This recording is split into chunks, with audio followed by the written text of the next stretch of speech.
নমস্কার বন্ধুরা, আমি দেবযানী। আপনারা দেখছেন দেবযানী কিচেন। আজ খুব তাড়াতাড়ি একটা পালং শাক দিয়ে পনির রান্না দেখাবো। পালং পনির। প্রথমে আমি পালং শাকগুলোকে ভালো করে ধুয়ে নিয়েছি।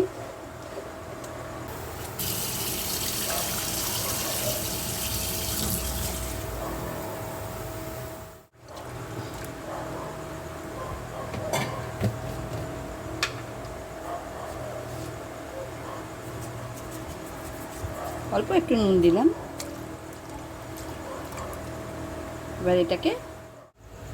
এবার আমি পালং শাকগুলো সেদ্ধ করে নিয়েছি। সেদ্ধ হয়ে গেছে।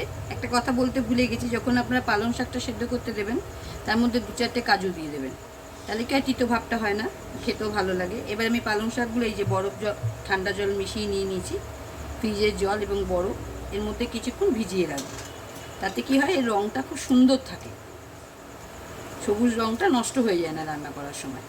কিছুক্ষণ ভিজিয়ে নেব। ততক্ষণ আমি এর যা যা উপকরণ লাগবে, টমেটো কুচিয়ে, রসুন কুচিয়ে, পেঁয়াজ কুচিয়ে নেব। ততক্ষণ এটা ভিজতে থাকবে।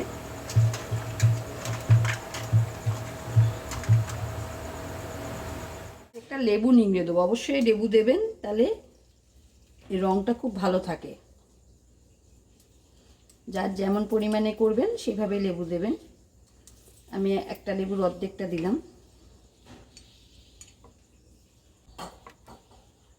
এবার এর মধ্যে আমি কাঁচা লঙ্কা দিয়ে দেবো। যে যেমন ঝাল খাবেন সেরকম দেবেন। আর একটু ধনে পাতাও দিয়ে দেবো, বেশ গন্ধটা ভালো ছাড়ে। আমি 3টে কাঁচা লঙ্কা দিয়েছি, আপনাদের ঝালের মতন দেবেন।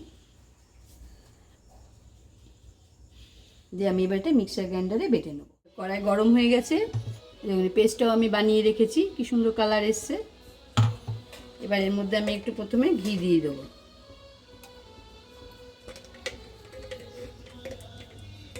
একদম রেস্টুরেন্টের মতনই খেতে লাগবে।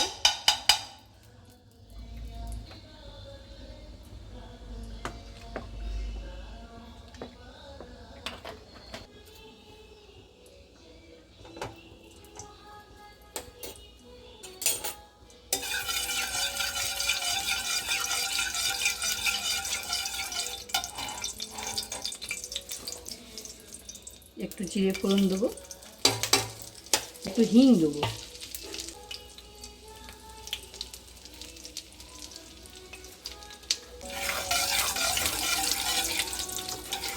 দিয়ে এর মধ্যে পেঁয়াজ কুচিগুলো দিয়ে দেবো।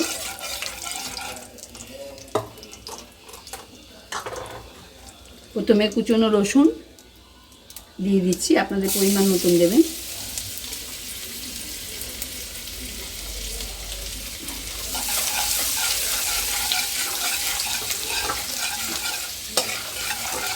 আঁচটা একটু কমিয়ে দেবেন। রসুনটা একটু ভাজা ভাজা হলে পেঁয়াজ দিয়ে দেবো। রসুনটা একটু লালচে ভেজে এসছে। কুচনো পেঁয়াজ, আমি 2টো মাঝারি পেঁয়াজ নিয়েছি, আপনাদের পরিমাণ মতো নেবেন। একটু নুন দিয়ে দেবো, একটু বিট নুন দিয়ে দেবো।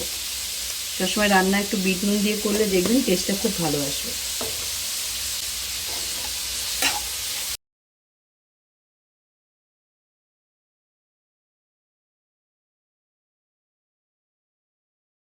এবার এর মধ্যে টমেটোটা দিয়ে দেবো, টমেটো কুচিয়ে রেখেছি।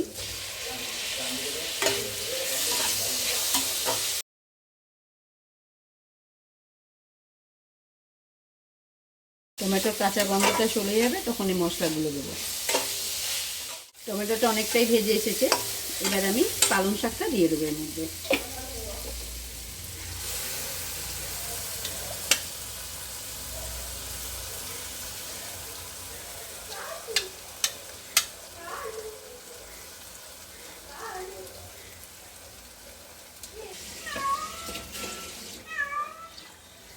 ধোয়া জলটা দিয়ে দিলাম।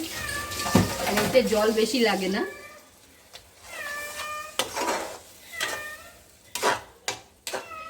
এবার এর মধ্যে আমি এক এক করে সব মশলাগুলো দিয়ে দেবো। আমি রসুন গুঁড়ো দিচ্ছি, আপনারা রসুন বাটাও দিতে পারেন, যেহেতু আমার কাছে গুঁড়ো আছে। 1 চামচের মতন আমি রসুন গুঁড়ো দিয়ে দিলাম। আগে কুচো রসুন দিয়েছি বলে বেশি দিলাম না। অল্প আদা দিচ্ছি, একদম 1/2 চামচ।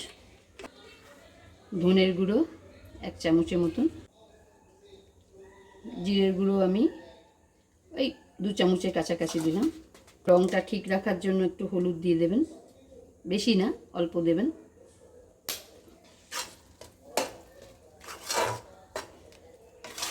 নামানোর আগে এর মধ্যে একটু আমি কসুরি মেথি দিয়ে দেবো।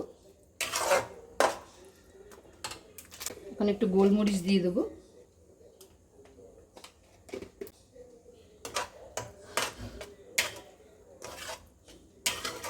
ছিটকায়, খেয়াল রাখবেন, ওই জন্য হালকা ঢাকা দিয়ে দেবেন।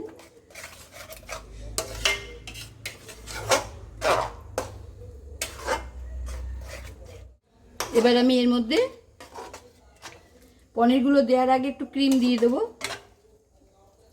এটা আমার ক্রিম ছিল না, দুধের স্বর আমি বেটে রেখেছি।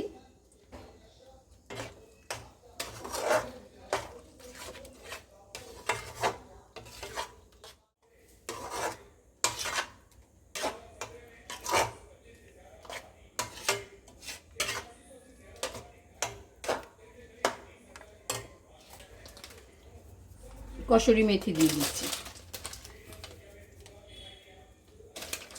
গন্ধটা ভালো ছাড়বে।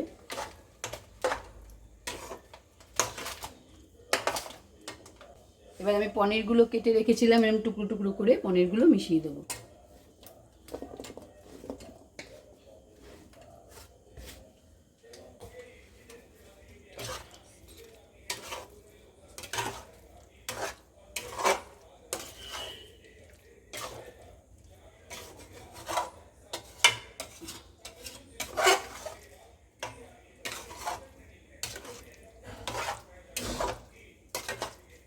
একদম আঁচ কমিয়ে দেবেন, কারণ যেহেতু বাদাম আছে, নাহলে পালং শাকের নিচটা ধরে যাবে।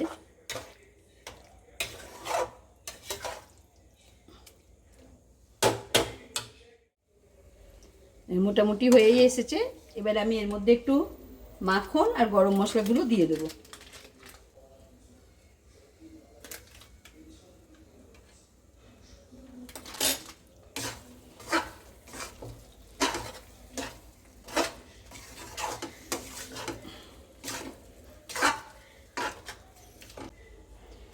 মাখন দিলে টেস্টটা ভালো হয়।